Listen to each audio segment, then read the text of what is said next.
আসসালামু আলাইকুম, সবাইকে স্বাগত জানাচ্ছি ইতালির পালেরমো শহর থেকে। যারা নতুন আপনারা ইতালিতে আসছেন বা কমিশন দেবেন সামনে, তাদের জন্য আজকের ভিডিওটা খুবই গুরুত্বপূর্ণ। আমরা এই বিষয়টা জানি যে 2024-25 এবং এই বছর পর্যন্ত যে পরিসংখ্যান দেখাচ্ছে ইতালির স্বরাষ্ট্র মন্ত্রণালয় রয়েছে সেখানে, তো সেখানে বরাবরের মতো বাংলাদেশিরা সবার উপরে থাকে। অর্থাৎ বলকান কান্ট্রিগুলো হোক বা লিবিয়া হয়ে হোক, আমরা সবসময় এখানে আসার মধ্যে শীর্ষস্থান যে অর্জন করি, এটা সবসময় আমরা এটা দেখে আসতেছি, এমনটা হয়ে আসতেছে আমাদের ক্ষেত্রে, বাংলাদেশিদের ক্ষেত্রে বিশেষ করে।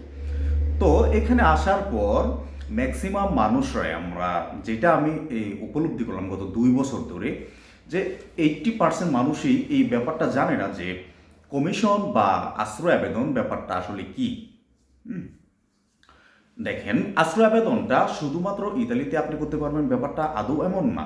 আপনি একজন সাধারণ ব্যক্তি হিসেবে বা একজন বাংলাদেশি নাগরিক হিসেবে যখন আপনি বাংলাদেশে চিন্তা করবেন যে আমার জন্য বাংলাদেশ এই মুহূর্তে নিরাপদ নয়, বা আমার পরিবারের জন্য নিরাপদ নয়, বা আমার মৃত্যুর ঝুঁকি রয়েছে, আমার মৃত্যুর হুমকি রয়েছে, এমত অবস্থায় আপনি পৃথিবীর যে কোনো দেশে আশ্রয় আবেদন করতে পারবেন।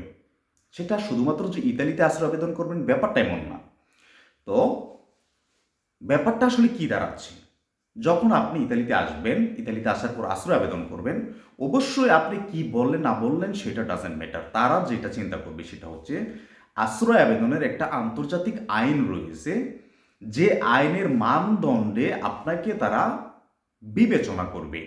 অর্থাৎ যখন আপনি আশ্রয় আবেদন করবেন, কোনো একটা কস্তুরায় আপনি গেলেন, কস্তুরায় গিয়ে আপনি আপনার তথ্য দিয়ে আপনি বললেন আপনার দেশের নিরাপত্তার হুমকি রয়েছে, আপনার পরিবারের উপরে হুমকি রয়েছে, অর্থাৎ আপনার ব্যক্তিগতভাবে আপনার হুমকি রয়েছে, তখন আপনি একটা অ্যাপ্লিকেশন করলেন। সেটা আপনি নিজে গিয়েও করতে পারবেন বা কোনো একটা আইনজীবীর মাধ্যমে আপনি করতে পারবেন। তো করার পর যখন আপনি সাক্ষাৎকার দেবেন, তখন আপনাকে বিভিন্ন ধরনের প্রশ্ন করা হয়। সেখানে তারা এই প্রশ্নগুলা করার মধ্যে শুধু তারা জাস্টিফাই করে যে আপনি যে কথাগুলো বলছেন সেটা কি আদৌ আন্তর্জাতিক যে আইন রয়েছে, অর্থাৎ যে কোনো একজন নাগরিক যদি তার দেশের নিরাপত্তার ঘাটতি দেখে বা তার দেশে তার নিরাপত্তার হুমকি থাকে, সে যে কোনো বিশ্বের যে কোনো দেশে আশ্রয় আবেদন করতে পারবে তার নিরাপত্তা বা তার জীবন রক্ষা করার জন্য। এটা হচ্ছে আন্তর্জাতিক আইন। তো সেক্ষেত্রে ইতালিও এর বাইরে নয়। ইতালিও আপনাকে সেই আইন অনুযায়ী আপনাকে তারা বিবেচনা করবে। যদি আপনি সেই আইনে হন, তাহলে আপনাকে এখানে থাকার অনুমতি তারা দিবে। সেটা 2 বছর হতে পারে, 3 বছর, 5 বছরও হতে পারে। যদি আপনার পরিস্থিতি স্বাভাবিক না হয়, সেটা আপনি দীর্ঘায়িত করতে পারবেন, অর্থাৎ নবায়ন করতে পারবেন আপনার পারমিশন সৌজন্য। এটা পৃথিবীর সব দেশে করতে পারবেন। তো এখন আমি মূল কথাটাই আসি যে আমরা যারা ইতালিতে আসি কমিশন দিই, ব্যাপারটা আসলে বুঝি না। আমরা সবসময় চিন্তা করি যে আমি ইতালিতে আসি, এখন কেস মারবো, কেস মারার পর আমার একটা কমিশন হবে, কমিশনের যদি রিজেক্টে চলে আসে আমার ট্রাইব্যুনালে চলে যাবে, ট্রাইব্যুনাল থেকে আমি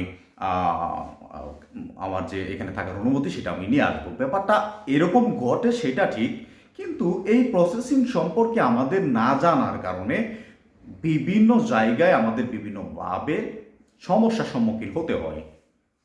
সেটা হচ্ছে যখন আপনি কমিশন দেবেন, তখন আপনি এইটা বুঝতে পারেন না যে আমার গল্পের ধরনটা আসলে কি ধরনের হওয়া উচিত। হ্যাঁ, আমি আপনাকে প্রথমেই একটা কথা বলে নিয়ে গেলেন যে আপনি আন্তর্জাতিক মানদণ্ডে মেনে আপনার গল্পটা বললেন, বা আপনার সাথে ঘটে যাওয়া যে ঘটনাগুলো রয়েছে বাংলাদেশে সেগুলো বললেন, কিন্তু হ্যাঁ, তার পরেও কিন্তু আপনি 100% নিশ্চিত থাকতে পারেন না যে আপনার আবেদনটি গ্রহণযোগ্য হয়ে যাবে, নাও হতে পারে। এটা সম্পূর্ণ নির্ভর করে কমিশনের যারা আপনার যে আপনি বক্তব্যটা দিয়েছেন, যারা এটা পর্যালোচনা করবে তাদের উপর। সো আন্তর্জাতিক নিয়ম মেনেই আপনি বক্তব্য দিলেই সেটা গ্রহণ হয়ে যাবে, সেটা কোনোভাবেই আপনি 100% বলতে পারবেন না, এটা যেমন সঠিক। আবার আপনার গল্পটা অনেক সময় দেখা গেছে যে ইতালির কথা বলতেছি, অন্যান্য দেশের কথা আমি নাম বললাম, যেহেতু আমরা ইতালিতে আছি, ইতালিতে কমিশন দেবো।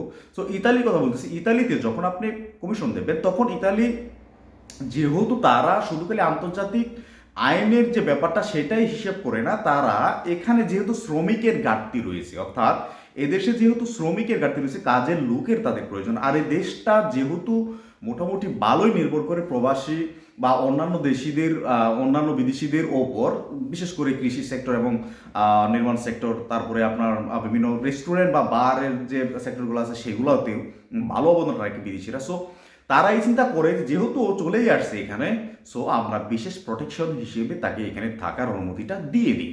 এইটা কিন্তু আপনি চিন্তা করতে পারবেন যে আমি আন্তর্জাতিক আইনে এখানে আশ্রয় পেয়েছি। তারা এই বিশেষ প্রোটেকশনটা আপনাকে দিচ্ছে যেহেতু তাদের কর্মী সংকট রয়েছে। সো আপনার গল্পটা যদি আন্তর্জাতিক আইন মাফিক অর্থাৎ ওই মানদণ্ডের মধ্যে নাও পড়ে, যদি কমিশন চায় তাহলে আপনাকে প্রতিষ্ঠান স্পেশালে, যেটাকে আমরা জানি, অর্থাৎ বিশেষ প্রোটেকশন হিসেবে আপনাকে এখানে থাকার অনুমতি তারা দিচ্ছে। এটা আমাদের জন্য ভালো। দ্যাটস ওয়াই বাংলাদেশিরা সবার আগেই যে ইউরোপের মধ্যে অবৈধভাবে প্রবেশের ক্ষেত্রে যে দেশটাকে সবচেয়ে বেশি প্রায়োরিটি দেয় সেটা হচ্ছে ইতালি। যাই হোক, এখন আমি বলি আপনাদেরকে, যখন আপনারা ইতালিতে আসবেন তখন অবশ্যই এই বিষয়টা এনশিওর করবেন যে আপনি যখন কমিশন দিতে যাবেন বা আপনি যখন বক্তব্য দিবেন সেটা যাতে অবশ্যই আন্তর্জাতিক আইনের মধ্যে পড়ে। অর্থাৎ আপনার দেশে আপনি নির্যাতনের শিকার, আপনার দেশে আপনি বৈষম্যের শিকার, আপনার দেশে মৃত্যুর ঝুঁকি রয়েছে, আপনার দেশে বর্তমানে যুদ্ধ পরিস্থিতি বিরাজ করতেছে, এইরকম যে পরিস্থিতি, বিশেষ করে বাংলাদেশে তো অবশ্যই নেই, আমাদের অন্যান্য রাজনৈতিক ক্রাইসিস রয়েছে, ইকোনমিক ক্রাইসিস রয়েছে, এই যে ক্রাইসিসগুলো এবং অন্যান্য যে সমস্যাগুলো যেটা আমরা বলি সেটা আমরা বলতে পারি।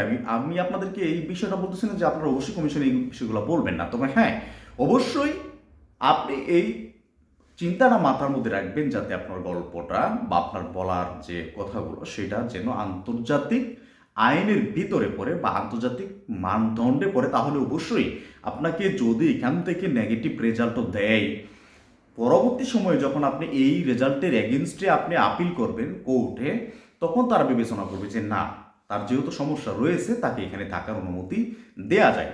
সো যেটা হবে সেটা হচ্ছে ট্রাইব্যুনাল থেকে আপনার পারমিশন সৌজন্য পাওয়াটা অনেকটাই এনশিওর হয়ে যাবে।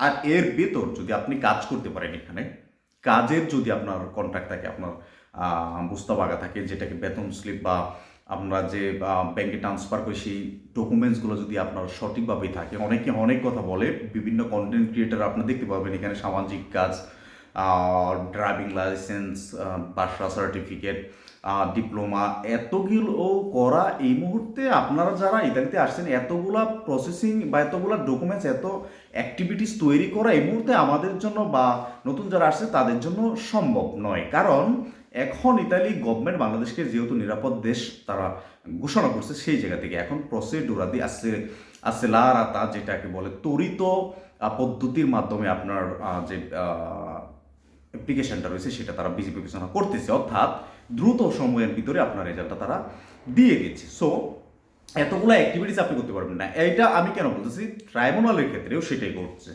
আমি যেহেতু পালের মধ্যে থাকি, পালের মধ্যে আপনি যখন কমিশন দেবেন, এখন আসার সাথে সাথে যখন আপনি যেদিন আপনি পালের মুখস্থরাতে আপনার অ্যাপ্লিকেশনটা সাবমিট করবেন, এর ঠিক 1 থেকে 1.5 মাসের ভিতরে আপনার কমিশন হয়ে যাচ্ছে। কমিশনের রেজাল্টটা আসা এটা স্পেসিফিকভাবে বলা যায় না, 15 দিন, 1 মাস, 2 মাস, কার ভিতরে 3 মাস সময় পর্যন্ত লাগে। তো সেই জায়গা থেকে তার ঠিক 6 থেকে 7 মাসের ভিতরেই তার দ্বিতীয় অডিয়েন্সে চলে আসতে। সো এতটুকু সময়ের ভিতরে আপনি অবশ্যই নিজেকে এত প্রিপেয়ার করতে পারবেন না। এখন আমাদের করণীয় কি? আমাদের যেটা করণীয়, এতটুকু সময়ের ভিতরে আপনি মিনিমাম একটা কাজের কন্ট্রাক্ট আপনি করেন। যেহেতু আপনাকে এখানে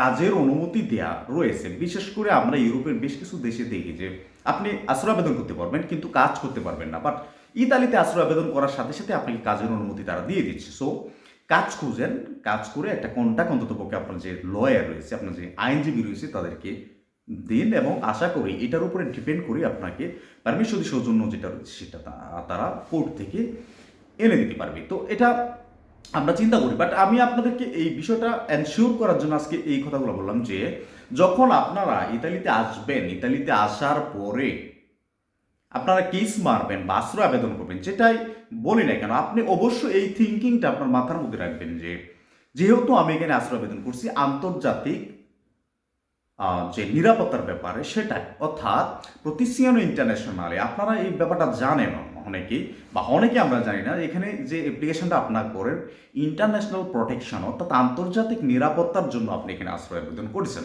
সো এখানে প্রতিষ্ঠান স্পেশালে আপনি কমিশন থেকে পেয়ে যাবেন সেটা চিন্তা না করে আপনার বলার ধরনটা, আপনার গল্পের ধরনটা অবশ্যই যাতে আন্তর্জাতিক যে ল রয়েছে সেটার ক্যাটাগরিতে পড়ে যারা বিবেচনা করবে তারা যাতে সহজে বুঝতে পারে যে হ্যাঁ, আপনার যে দেশ রয়েছে অর্থাৎ বাংলাদেশ, সেখানে অবশ্যই আপনার হুমকি রয়েছে, আপনার পরিবারের হুমকি রয়েছে, বিশেষ করে আপনার ব্যক্তিগত হুমকি রয়েছে।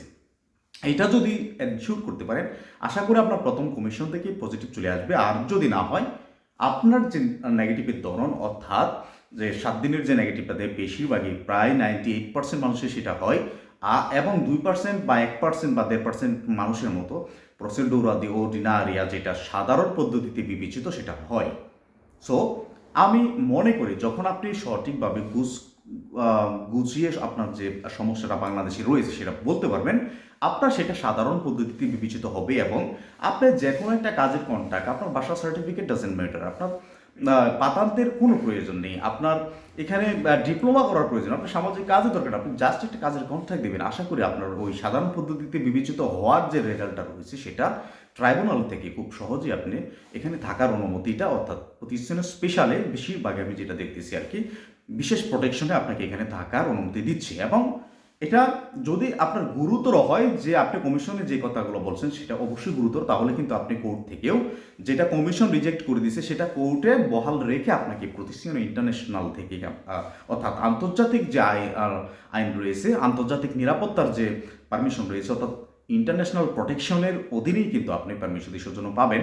তবে হ্যাঁ, এটা 2 বছরের হওয়া সত্ত্বেও আপনি কিন্তু এই সোজোর্ন অর্থাৎ এই যে রেসিডেন্ট পারমিটটা আপনি পাবেন সেটা দিয়ে বাংলাদেশ যেতে পারবেন না। তবে হ্যাঁ, প্রতিষ্ঠান স্পেশালি দিয়ে যে আপনি চলে যাবেন ব্যাপারটা এমন না, এটা দিয়েও আপনার যাওয়াটা নিষেধ রয়েছে। তবে হ্যাঁ, যদি আপনার যেতে প্রয়োজন হয় অবশ্যই আপনার যে আইনজীবী রয়েছে তাদের সাথে পরামর্শ করে, যদি আপনার আইনজীবী বলে যে আপনি যেতে পারবেন, দেন আপনি যেতে পারেন। সো আমি মনে করি যারা নতুন আসতেছেন ইতালিতে, অবশ্যই আপনার যে গল্পের ধরন সেটা অবশ্যই আন্তর্জাতিক মানদণ্ডের অধীনে থাকতে হবে, তাহলেই আপনি এখানে থাকার অনুমতি এই মুহূর্তে পাবেন। আদারওয়াইজ এখানে ইতালির সরকার যে ধরনের ল করতেছে, আইনগুলো তৈরি করতেছে, অবশ্যই এখানে আপনি যে কোনো একটা গল্প বলে দিলেন, আপনি কিন্তু এখানে থাকাটা খুবই ডিফিকাল্ট হয়ে যাবে আমাদের জন্য।